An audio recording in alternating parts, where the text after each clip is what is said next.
আসসালামু আলাইকুম। সবাই কেমন আছেন? আশা করি সবাই ভালো আছেন। আজ আপনাদের জন্য নিয়ে এসেছি গভীর সেই রাত গল্পের ৩ নম্বর পর্ব। আশা করি গল্পটি আপনাদের ভালো লাগবে। তাহলে চলুন শুরু করা যাক। উনার বাড়ি থেকে বেরিয়ে রাস্তায় আসতেই একটা ট্যাক্সি পেয়ে গেলাম। ট্যাক্সিতে উঠে সোজা হসপিটালে চলে এলাম।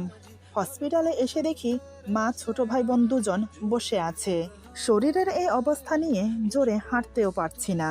কোনো রকম পা টেনে টেনে মায়ের সামনে দাঁড়াতেই মা আমাকে অবাক করে দিয়ে উঠে এসে ঠাস ঠাস করে দুটো থাপ্পড় মেরে দেয়। আমি তো চোখ বড় বড় করে মার দিকে তাকিয়ে আছি। এটা কি হলো? মা আমাকে মারলো, কিন্তু মারলই বা কেন? আমি আবার কি করলাম? এদিকে আমার শরীর আমার সঙ্গ দিচ্ছে না। অনেক কষ্টে এই শরীরটাকে নিয়ে দাঁড়িয়ে আছি আমি। তার উপর মার এমন আচরণ, আমি যেন খেই খুঁজে পাচ্ছি না। মা বলে, তোর কোনো আকল জ্ঞান আছে? কাল রাত 1টা বাজে, কাজ আছে বলে বেরিয়ে গেলি। এত রাতে একটা যুবতী মেয়ের কি কাজ থাকতে পারে বাহিরে? আমাকে একটু বলবি, সারা রাত কোথায় কাটিয়েছিস? ফোনও সুইচ অফ করে রেখেছিস। এতবার ফোন দিলাম, ফোন বন্ধ। কি এমন মহান কাজে গিয়েছিলি বলবি? আমার কি তোর জন্য টেনশন হয় না মনে করিস? একে তো এই দিকের টেনশন, অন্যদিকে তুই আমাকে টেনশন দিয়ে মেরে ফেলবি। রাতের বেলা বাহিরের জগৎ কতটা খারাপ আমি জানি। যদি কিছু হয়ে যেত তোর, তাহলে আমাদের কি হতো একবার ভেবে দেখেছিস? আরও নানান প্রশ্নের মুখোমুখি হতে হলো আমাকে।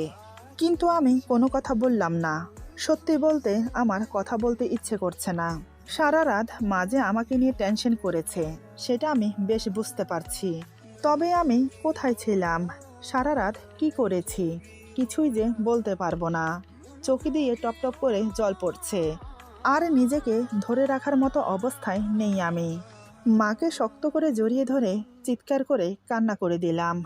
আমাকে এমন করে কান্না করতে দেখে মা তো হতভ্রম হয়ে যায়। মা বুঝতে পারছে না আমি এমন করে কান্না করছি কেন। মুহূর্তেই মার রাগ পড়ে গেল। মা আমাকে বুকে জড়িয়ে ধরে বলে, কি হয়েছে মা আমার? তুই এভাবে কাঁদছিস কেন? আমাকে বল। আমি কিছু না বলে অনেকক্ষণ কান্না করলাম। মনে হচ্ছে মনের কষ্টটা একটু হলেও হালকা হয়েছে, কিন্তু আমাকে কেমন যেন অপরাধবোধ ঘিরে ধরেছে। এমন মনে হচ্ছে আমি জেনে শুনে পাপ করেছি। একটা রাতের মধ্যেই সব কেমন যেন পাল্টে গেল। আমি মাকে ছেড়ে দিয়ে বললাম, তোমরা বসো, আমি ডাক্তারের সাথে কথা বলে আসি। মা বলে, হ্যাঁ রে মা, টাকা জোগাড় করতে পেরেছিস? আমি বললাম, হুম। মা বলে, এতগুলো টাকা কোথায় পেলি? আমি বললাম, কোথায় পেয়েছি সেটা পরে বলছি, আগে টাকাটা জমা দিয়ে আসি। এই বলে ডাক্তারের কেবিনের উদ্দেশ্যে চলতে শুরু করলাম। কিন্তু আমার চলার ধরন দেখে মা বেশ অবাক হয়। মা আবার আমাকে থামিয়ে দিয়ে বলে, রোদেলা, তোর পায়ে কি হয়েছে? তুই এভাবে হাঁটছিস কেন মা? মায়ের কথা শুনে মনে মনে ঘাবড়ে গেলাম, ধরা না পড়ে যাই। আমি বললাম, আসলে টাকা নিয়ে তাড়াতাড়ি আসার সময় পা মচকে রাস্তায় পড়ে যাই। পায়ে কিছু না হলেও কোমরে ব্যথা পেয়েছি, তাই হাঁটতে একটু সমস্যা হচ্ছে। এই বলে ডাক্তারের চেম্বারে চলে এলাম। আমি ডাক্তারের কাছে গিয়ে টাকাটা জমা দিয়ে দিলাম। ঘণ্টাখানেক পর অপারেশন শুরু হলো। প্রায় 3 ঘন্টা প্রচেষ্টার পর বাবার অপারেশন শেষ হলো। ডাক্তার জানালো এখন বিপদমুক্ত, তবে জ্ঞান ফিরতে কিছুটা সময় লাগবে। ডাক্তারের কথা শুনে মনে মনে স্বস্তির নিঃশ্বাস ফেললাম। যাক, এই যাত্রায় বাবাকে বাঁচাতে পারলাম। নিজের সর্বোচ্চ হারিয়েও মুখে এখন জয়ের হাসি। অন্তত মাথার উপরের ছায়াটা তো আছে। এদিকে বাবাকে নিয়ে ব্যস্ত থাকার কারণে আমি ভুলে গিয়েছিলাম যে আমাকে ডাক্তারের কাছে যেতে হতো। হসপিটালের ডাক্তার দেখালে সমস্যা হবে যদি মা কিছু জেনে যায়। তাই আমি খাবার আনার নাম দিয়ে বেরিয়ে গেলাম। হসপিটাল থেকে কিছুটা দূরে একটা ছোটোখাটো ডাক্তারের দোকান আছে, মানে ফার্মেসি। সেখানে ডাক্তারও বসে। আমি গিয়ে আমার সমস্যার কথা বললাম, যদিও কথাগুলো বলতে আমার বিবেকে বাধছে। আসলে কাল রাতে স্যারের সাথে শারীরিক সম্পর্ক হয়েছে আমার। যদি কিছু হয়ে যায়, উনি তো কোনো সেফটি ইউজ করেনি, তাই এখন ডাক্তারের কাছে আসা। ডাক্তার আমাকে পিল দিয়ে বলে, এখান থেকে দুটো খেয়ে নিন, তাহলে আর কোনো সমস্যা হবে না। আসলে আমি এসব সম্বন্ধে কিছুই জানি না। জিজ্ঞেস করলাম, এগুলো কি সবসময় খেতে হয়? ডাক্তার বলে স্বামীর সাথে নিয়মিত সঙ্গম করলে প্রতিদিনই খেতে হবে। যদি বাচ্চা নিতে না চান তাহলে। আমি বললাম, বুঝেছি। আচ্ছা, এই লাল ট্যাবলেটগুলো কি? ডাক্তার বলে সাদা ট্যাবলেটগুলো মূলত বাচ্চা না হওয়ার জন্য খায়, আর লাল ট্যাবলেটগুলো পিরিয়ড হওয়ার জন্য খায়। এই যে এখানটায় টিক চিহ্ন দেখছেন, এখান থেকে খাওয়া শুরু করবেন প্রতি রাতে একটা। এটা এভাবে রাউন্ড রাউন্ড করে প্রতিটা ওষুধ খুলবেন। তবে সাবধান, উল্টোপাল্টা ওষুধ খুলবেন না, তাহলে কিন্তু হিতে বিপরীত হবে। আশা করি বুঝতে পেরেছেন। আমি বললাম, তারপর আর কিছু ব্যথার ওষুধ নিয়ে বেরিয়ে এলাম। পাশে ছোট এক স্টল থেকে মিনারেল ওয়াটার কিনে ওষুধগুলো পরপর খুলে খেয়ে নিলাম। এখন একটু শরীর বিশ্রাম চাইছে। আমি কিছু খাবার কিনে আবার হসপিটালে গেলাম, কিন্তু ওষুধগুলো খাওয়ার পর থেকে কেমন যেন মাথাটা ঘুরছে। আমি কিভাবে যে পায়ে হেঁটে হসপিটালে এসেছি সেটা আমি নিজেও জানি না। মাকে খাবারগুলো দিতেই মা বলে, তুই বরং ওদেরকে নিয়ে বাসায় যা। আমি এখানে আছি তোর বাবার কাছে। এখানে ওদের থাকতে খুব অসুবিধা হচ্ছে, আর তোরও শরীর ভালো না, একটু বিশ্রাম নিলে ঠিক হয়ে যাবে। সত্যি আমি মনে মনে এটাই চেয়েছিলাম। মা বলাতে আমি আর আপত্তি করলাম না। ভাই বোনদেরকে নিয়ে বাসায় চলে এলাম। বাসায় এসে ওরা ওদের রুমে চলে গেল, আমি আমার রুমে চলে এলাম। রুমে এসে দরজা লাগিয়ে বিছানায় চিত হয়ে শুয়ে পড়লাম। মাথার উপর সিলিংয়ে ঝুলে থাকা ফ্যানের দিকে তাকিয়ে ভাবনায় ডুবে গেলাম। কাল রাতে আমার সাথে কি কি হলো সেগুলো একটার পর একটা চোখে ভাসতে লাগলো, আর অজান্তেই চোখ দিয়ে জল গড়িয়ে পড়ছে। নিজেকে আর ধরে রাখতে পারলাম না। বালিশ বুকে জড়িয়ে ইচ্ছে মতো কান্না করলাম। বেশ কিছুক্ষণ কান্না করার পর উঠে গেলাম গোসল করতে। পাক্কা 1 ঘন্টা গায়ে পানি ঢাললাম, কিন্তু আমার মনে হচ্ছে ওনার স্পর্শ এখনো আমার গায়ে লেগে আছে। এত পানি ঢালছি, মনে হচ্ছে যাচ্ছে না। 2 হাত দিয়ে মুখ চেপে ধরে গোসলখানার মেঝেতে বসে পড়লাম। আমার ইচ্ছে করছে আমি নিজেকে শেষ করে দেই। আরও বেশ কিছুক্ষণ পানি ঢেলে বেরিয়ে এলাম। তারপর বিছানায় নিজের শরীরটা এলিয়ে দিলাম। নানান কথা ভাবতে ভাবতে একসময় ঘুমিয়ে পড়লাম। ঘুম ভাঙল সন্ধ্যায়। শরীরের ব্যথার কারণে জ্বর এসেছে। বিছানা থেকে ওঠার অবস্থায় নেই আমি এখন। দুপুরে খালি পেটে ওষুধগুলো খাওয়ার পর থেকে শুধু মাথা ঘুরছে। এখন সেটা যেন আরও তীব্র হয়েছে। সন্ধ্যা পেরিয়ে রাত হলো, অথচ আমি ঘুম থেকে উঠছি না দেখে আমার ছোট বোন রুমে এলো। এসে দেখে আমি শুয়ে আছি। আমার পাশে এসে আমার কপালে হাত রেখে দেখে আমার গায়ে জ্বর এসেছে। রূপা বলে, আরে আপু, তোর তো জ্বর এসেছে, জ্বর বাঁধালে কি করে? দাঁড়া, আমি তোর কপালে জলপট্টি দিচ্ছি। এই বলে রূপা আমার কপালে জলপট্টি দিতে লাগলো। বেশ কিছুক্ষণ জলপট্টি দেওয়ার পর জ্বর কিছুটা কমে এলো। সেদিন আমি আর হসপিটালে যেতে পারিনি। ওরা দুজন গিয়ে মাকে খাবার দিয়ে এলো। আমার জ্বর এসেছে শুনে মা ওদের দুজনকে আমার কাছে থাকতে বলল। তাই ওরা রাতের দিকে বাসায় চলে আসে। প্রায় 4 দিন আমি জ্বরে ভুগেছি। মোট কথা বিছানা থেকে উঠতে পারিনি। তাই হসপিটালে যাওয়া হয়নি, এমনকি অফিসেও যেতে পারিনি। আজ একটু সুস্থ বোধ করছি। তাই সকাল সকাল উঠে রেডি হয়ে প্রথমে হসপিটালে গিয়ে বাবাকে দেখে তারপর অফিসে চলে গেলাম। সত্যি বলতে অফিসে যেতে আমার খুব সংকোচ হচ্ছে। কারণ একটাই, সেটা হলো রাজ স্যার। ওনার প্রতি যে আমার মনে একটা ঘৃণা জন্মেছে সেটা আমি বেশ বুঝতে পারছি, কিন্তু সেটা মুখে প্রকাশ করা যাবে না। কারণ উনি তো আর আমাকে জোর করেনি। আমার প্রয়োজনে আমি নিজেকে সঁপে দিয়েছি। আর তার চেয়ে বড় কথা হলো, যদি এই চাকরিটা চলে যায় তাহলে তো না খেতে পেয়ে মরব। বাবার ওষুধের খরচ, সংসারের খরচ কিভাবে চলবে?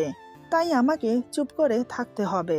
মনে মনে কথাগুলো ভেবে কেবিনে গিয়ে বসলাম। কেবিনে গিয়ে বসতেই কয়েকজন অফিসের কলিগ এসে আমাকে জিজ্ঞেস করে, কিরে রোদেলা, এই 4 দিন আসিসনি কেন? তোর চোখ মুখ দেখে তো মনে হচ্ছে তুই অসুস্থ। আমি বললাম, ওই একটু জ্বর হয়েছিল। রিনা বলে, তাই বল, এখন কেমন আছিস? আমি বললাম, এই তো মোটামুটি আছি। সুমা বলে, জানিস রাজ স্যার 2 দিন ধরে তোর খোঁজ করছে। এটা শুনে আমার বুকের ভেতরটা মোচড় দিয়ে উঠল। আমি শুকনো ঢোক গিলে বললাম, কেন? সোমা বলে, তা তো জানি না। এই বলে ওরা যে যার জায়গায় বসে পড়ে। যা হয়েছে ওইসব নিয়ে আমি মোটেও ভাবতে চাই না। ভাবলে যে কোনো সমাধান হবে না তা আমি খুব ভালো করেই জানি। তাই আমি আমার কাজে মন দিলাম। বেশ কিছুক্ষণ পর রাজ স্যার ফোনে কার সাথে কথা বলতে বলতে নিজের কেবিন থেকে বেরিয়ে এলো। আমি দেখেও না দেখার ভান করে কাজ করে যাচ্ছি। মনে মনে দোয়া করছি যেন আমাকে কিছু না বলে। কিন্তু না, ফোনে কথা বলা অবস্থাতেও ওনার চোখ আমার দিকে। উনি কথা বলতে বলতে একদম আমার সামনে এসে দাঁড়ায়। কল হোল্ডে রেখে আমাকে উদ্দেশ্য করে বলে, রোদেলা, আমার কেবিনে এসো এখন। কথাটা শুনে আমি চমকে উঠলাম। হঠাৎ আমাকে কেবিনে কেন ডাকছে? আগের বিষয় নিয়ে কিছু বলবে না তো? স্যার বাহিরে না গিয়ে সোজা আবার নিজের কেবিনে চলে গেল। আমি আর কি করব? না চাইতেও আমি ওনার পেছন পেছন ওনার কেবিনে গেলাম। সবাই আমাদের দিকে তাকিয়ে আছে। সবাই হয়তো মনে মনে ভাবছে 4 দিন না আসার কারণে আমাকে বকাঝকা করার জন্য ডাকছে। কিন্তু আমি জানি তিনি আমাকে অন্য কারণে ডাকছে। কিন্তু কি সেটা? আমি মনে মনে দোয়া করছি যেন গভীর সেই রাতের কথা না ওঠে। কেবিনে প্রবেশ করার সাথে সাথে স্যার দরজা বন্ধ করে দিল। আমি তো এদিকে ভয়ে কাঁপতে শুরু করেছি।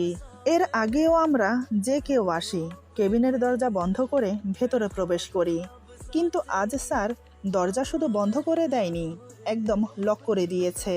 এদিকে ভয়ে আমার গলা শুকিয়ে এসেছে। আমি ঘন ঘন ঢোক গিলছি। স্যার ফোনে কথা বলায় ব্যস্ত থাকলেও ওনার নজর আমার দিকে। আমি যে ভয়ে থরথর করে কাঁপছি, এমনকি শুকনো শুকনো ঢোক গিলছি, কোনোটাই ওনার চোখ এড়ালো না। কথা বলা অবস্থাতেও উনি একটা চেয়ার টেনে আমার বাহু ধরে বসিয়ে দেয়। তারপর ওনার জন্য রাখা পানির গ্লাসটা আমার হাতে দিয়ে ইশারায় বলে, খেয়ে নাও। কি বলবো আমি? আমার হাতে পানির গ্লাসটা দিয়েছে বটে, কিন্তু আমার হাত এমনভাবে কাঁপছে গ্লাসের অর্ধেক পানি ঝলকে মেঝেতে পড়ে গেছে। আমি কোনো রকম 2 হাতে পানির গ্লাসটা ধরে বাকি পানিটা ঢকঢক করে গিলে নিলাম, কিন্তু তাতেও আমি স্বস্তি ফিরে পাচ্ছি না। উনি দরজা লক করে দিল কেন? ওনার মতলব কি আবার? আরও বেশ কিছুক্ষণ পর স্যার কথা বলা শেষ করে ফোন কেটে দিল। এবার আমার দিকে বেশ কিছুক্ষণ ভালো করে দেখে বলে, রোদেলা, তুমি ঠিক আছো? আমি নিচের দিকে তাকিয়ে থেকে ওড়না দিয়ে মুখ মুছে বললাম, হুম। স্যার বলে, তাহলে এভাবে কাঁপছো কেন? কি হয়েছে? তোমার শরীর ভালো তো? কথাটা বলতে বলতে উনি আমার একদম কাছে চলে আসে। আমি তৎক্ষণাৎ চেয়ার থেকে উঠে পিছিয়ে যাই। আমার কাণ্ড দেখে স্যার বলে, আরে আরে, পড়ে যাবে তো, এমন করছো কেন? আর ভয় পেও না, আমি তোমাকে কিছু করব না। আমি তো তোমাকে ডেকেছি একটা ফাইল দেওয়ার জন্য। আমি বললাম, ফাইলটা দিন, আমি চলে যাই। স্যার বেশ বুঝতে পারল আমি মোটেও স্বাভাবিক নেই। তাই উনি কথা না বাড়িয়ে ফাইলটা আমার হাতে দিয়ে বলে, এই ফাইলটা আজকের দিনের অংশে শেষ করো, সন্ধ্যায় এটা চাই আমার। এবার তুমি আসতে পারো। ফাইলটা নিয়ে আমি এক প্রকার ছুটে বেরিয়ে এলাম রুম থেকে বেরিয়ে হাঁপ ছেড়ে বাঁচলাম। আমার অবস্থা দেখে আশেপাশের সবাই বলে ওঠে, রোদেলা, কি হয়েছে? কোনো সমস্যা? আমি তৎক্ষণাৎ ওদেরকে বুঝতে না দিয়ে নিজেকে স্বাভাবিক করে নিয়ে বললাম, ও কিছু না, একটু অসুস্থ বোধ করছি। একজন বলে, শরীর যখন ভালো না তাহলে ছুটি নিয়ে চলে যা। আমি বললাম, এমনিতেও 4 দিন আসেনি, এখন আবার ছুটি চাইলে দেবে না। আর এমনিতেও অনেকগুলো কাজ বাকি আছে আমার, এগুলো শেষ করতে হবে। এই বলে নিজের কেবিনে চলে এলাম। চেয়ারে বসে বেশ কিছুক্ষণ চোখ বন্ধ করে হেলান দিয়ে শুয়ে থাকলাম। অনেকটা সময় লাগলো নিজেকে পুরোপুরিভাবে শান্ত করতে। সত্যিই কি উনি আমাকে ফাইল দেওয়ার জন্য ডেকেছিল, নাকি ওনার মতলব অন্য কিছু ছিল? যদি ফাইলই দেবে তাহলে অমন করে দরজা লক করলো কেন? কথাটা নিয়ে অনেকক্ষণ ভাবলাম, কোনো উত্তর খুঁজে পেলাম না। তাই স্যারের দেওয়া ফাইলের কাজটা করতে লাগলাম। বিকেলের দিকে স্যারের কেবিনে গিয়ে ফাইলটা দিয়ে আসলাম। তখন অবশ্য কিছু বলেনি। রাত 8টার দিকে অফিস ছুটি হওয়ার পর সোজা হসপিটালে গেলাম। আমি অসুস্থ থাকার কারণে কয়দিন মা ছিল বাবার কাছে। এখন যখন একটু সুস্থ বোধ করছি তাই মাকে বাসায় পাঠিয়ে দিলাম। বাবাকে এখন বেডে দেওয়া হয়েছে, তবে কথা বলা একদম নিষেধ। তাই ইশারাতে যা বলার বলে। এভাবেই 2 সপ্তাহ কেটে গেল। নিয়মিত অফিসে যাচ্ছি, আবার হসপিটালে বাবাকেও দেখতে যাচ্ছি। একদিন মা থাকে তো অন্যদিন আমি থাকি। ছোট ভাই বোন দুজনের স্কুল আছে, তাই ওদেরকে তেমন একটা হসপিটালে আসতে দেয় না। অন্যদিকে স্যার ওই দিনের রাতের ব্যাপারে কিছু বলেনি, বা টাকাটা দিয়ে আমি কি করেছি সেটাও জানতে চাইনি। উনি এমন বিহেভ করে মনে হয় ওনার আমার মাঝে কিছুই হয়নি। যাই হোক, আমি আর যা হয়েছে তা নিয়ে ভাবা ছেড়ে দিয়েছি, কারণ ভেবে তো কিছু করার নেই।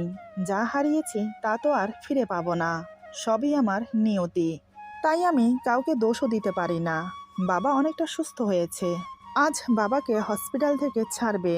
তাই আমি আজ একটু অফিস থেকে তাড়াতাড়ি ছুটি নিয়ে সন্ধ্যা 6টার দিকে হসপিটালে গেলাম।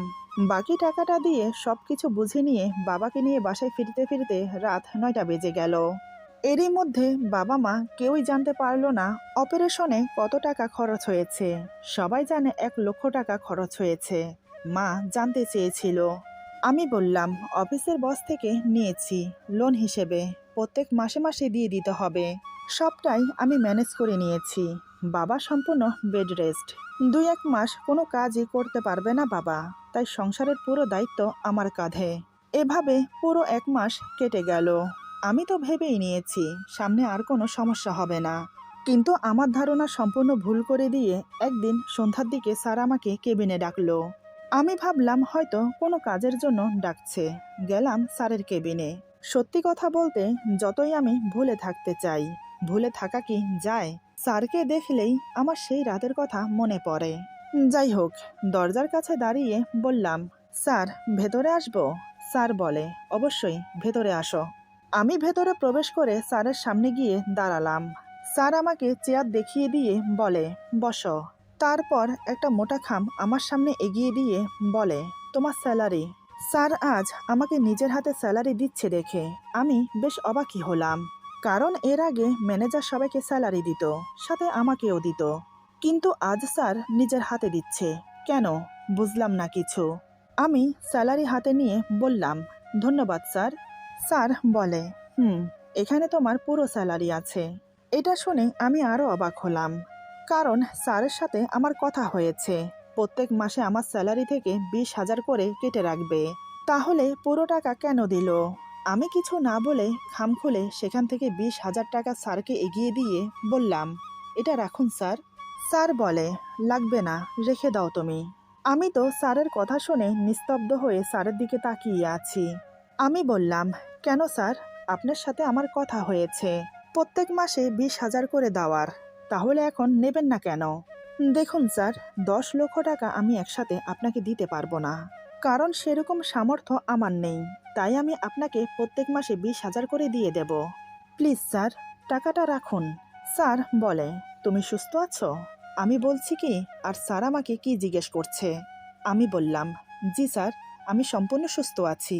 স্যার বলে, তাহলে চলো। আমি বললাম, কোথায়? স্যার বলে, কোথায় আবার? আমার বাসায়। এতক্ষণ যাও সাহস নিয়ে কথা বলছি, এখন আমার সব সাহস মুহূর্তেই উবে গেল। ধীরে ধীরে মনের ভেতর ভয়ের দানা বাঁধতে শুরু করলো। আমি বললাম, কেন স্যার? আপনার বাসায় কেন যাব? স্যার বলে, ভালো প্রশ্ন করেছ। আজ থেকে প্রত্যেক সপ্তাহে একদিন করে তুমি আমার বাসায় যাবে, আর সারা রাত আমার সাথে কাটাবে। এখন চলো। স্যারের কথা শুনে আমি বাকরুদ্ধ হয়ে গেলাম, মুখ দিয়ে কথাই বের হচ্ছে না। স্যার এটা কি বলছে? ওনার বাসায় যাব মানে? এমন তো কোনো কথা ছিল না। আমি বললাম, এমন কোনো কথা হয়নি আপনার সাথে স্যার। আপনার সাথে আমার শুধু 1 রাতের কথা হয়েছিল, আর 10 লক্ষ টাকা আমি আপনার কাছ থেকে ধার নিয়েছি। এর বিনিময়ে আমি বলিনি যে প্রত্যেক সপ্তাহে একদিন করে যাব, বা সপ্তাহে 1 রাত করে আপনার সাথে কাটাবো। তাহলে আপনি এ কথা কেন বলছেন এখন? এটা তো অন্যায়। স্যার বলে, এখন কি ন্যায় অন্যায় তুমি আমাকে শেখাবে? তোমার মনে আছে যেদিন আমি তোমাকে টাকা দেই সেদিন তুমি একটা এগ্রিমেন্টে সাইন করেছো, মনে পড়ে কিছু?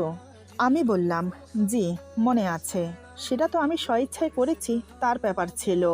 স্যার মৃদু হেসে বলে, আমি বলেছিলাম তোমাকে এগ্রিমেন্টটা পড়ো। বোকা মেয়ে তুমি, এগ্রিমেন্টটা না পড়ে সাইন করে দিয়েছ। একবার পড়া উচিত ছিল তোমার। সেখানে কি লেখা আছে? দাঁড়াও, তুমি বরং এখন এগ্রিমেন্টটা পড়ো। এই বলে উনি একটা পেপার আমার দিকে এগিয়ে দিল।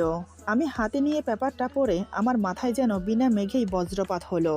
আমার কোথাও ভুল হচ্ছে মনে করে আমি একবার নয় 3-4 বার পেপারটা পড়েছি, কিন্তু না, আমার ভুল হচ্ছে না। পেপারে সাফ সাফ লেখা আছে 10 লক্ষ টাকার বিনিময়ে আমি সপ্তাহে একদিন ওনার বাড়িতে ওনার সাথে গিয়ে থাকবো। আমার কোনো অভিযোগ নেই, আমি স্বইচ্ছায় ওনার সাথে থাকতে রাজি আছি। আমার চোখে জল চলে এলো এটা পড়ে। এর মানে কি দাঁড়াচ্ছে? উনি আমাকে 10 লক্ষ টাকার বিনিময়ে কিনে নিয়েছে। উনি যখন চাইবে তখন উনি আমাকে ইউজ করবে, আর আমি বাধ্য মেয়ের মতো তার কাছে চলে যেতে হবে। আমি কান্না করতে করতে ওনাকে বললাম, প্লিজ স্যার, আপনি আমার সাথে এমনটা করবেন না, আমাকে ছেড়ে দিন, আমার এত বড় সর্বনাশ করবেন না। বিপদে পড়েছি বিদায় একবার না হয় বাধ্য হয়ে এমনটা করেছি আপনার সাথে, তাই বলে আপনি সেই সুযোগ নিয়ে আমাকে ব্ল্যাকমেল করছেন? প্লিজ স্যার, আমাকে এসব থেকে মুক্তি দিন। আমার ফ্যামিলি যদি জানতে পারে তাহলে ওনারা আমাকে মেরেই ফেলবে। এমনটা করবেন না স্যার, আপনার দুটো পায়ে পড়ি। আপনি যদি এমন করেন তাহলে আমার মরা ছাড়া আর কোনো উপায় থাকবে না। আমার কথাগুলো শুনতে শুনতে স্যার উঠে আমার পেছনে এসে দাঁড়ায়। আমার কথা শেষ হতেই হঠাৎ তিনি আমার মাথাটা উঁচিয়ে ধরে আমার ঠোঁটে ঠোঁট ডুবিয়ে দেয়। আমি ওনাকে বাধা দেওয়ার চেষ্টা করলে উনি বলে, খবরদার, একদম আমাকে বাধা দেওয়ার চেষ্টা করবে না, তাহলে কিন্তু এর ফল খুব খারাপ হবে। নিশ্চয়ই তুমি চাও না তোমার আমার মাঝে যা হয়েছে সেটা কেউ জানুক। ওনার কথা শুনে আমি আর বাধা দিলাম না। উনি আমার চোখে চোখ রেখে ওনার 2 হাত আমার বুকের উপর রাখলো। আমি লজ্জায় অপমানে ঘৃণায় চোখ বন্ধ করে মাথা নিচু করে নিলাম। উনি এক হাতে আমার মুখ উঁচিয়ে ধরে আবার আমার ঠোঁটে ঠোঁট ডুবিয়ে দেয়। এবার সে ঠোঁটে কামড়াতে শুরু করে। ছোট ছোট করে কামড়াচ্ছে আর পরম তৃপ্তিতে ঠোঁটের স্বাদ আহরণ করছে। ঠোঁট ছেড়ে দিয়ে আমার ঘাড়ে চুম্বন করে। আমার চুল সরিয়ে আমার পিঠে ছোট ছোট করে চুমো দিতে থাকে। বেশ কিছুক্ষণ এভাবে চলার পর হঠাৎ আমি যা করলাম তার জন্য উনি মোটেও আশা করেননি, ভাবেননি আমি এমনটা করব।